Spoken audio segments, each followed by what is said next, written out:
let's insert HR right now. I believe that many people believe that HR is on the forefront of the AI enablement movement. Mm-hmm. And what are the biggest challenges that HR and business leaders need to be aware of right now? You mentioned some, but specifically to HR, and how should they prepare? So that's my first question.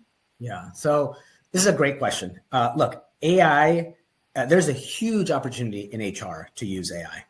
And I think this has been going on for a few years already, right? If you look at a lot of the vendor tools that are out there, they've been incorporating AI slowly but surely over the last 5 to 7 years. And I think that slowly but surely is now reaching a huge rush.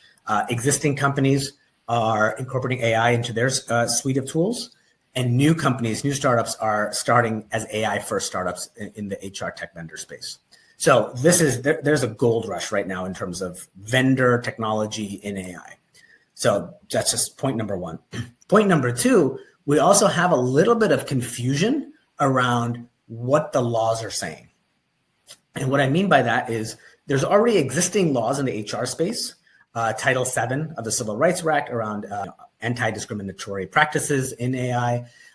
There's other kind of best practices and guidance around it from the EEOC, OFCCP, et cetera. But then you had this recent stuff from the Trump administration around, some of this stuff we're rolling back, right? So there's some definite confusion that I'm hearing from folks of like, do we need to follow those prescriptions? Do we not need to follow those prescriptions, et cetera?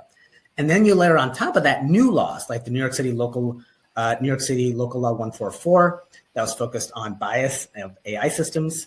And then you have Illinois and Colorado and California and the EU AI Act and all these other laws that have come in, and people have a lot of confusion around it. So I think on one element, you're seeing kind of a lot of vendors putting out AI. You're seeing confusion around the regulatory landscape. And so I think this is what a lot of HR folks are struggling with, Corinne, if I'm being honest.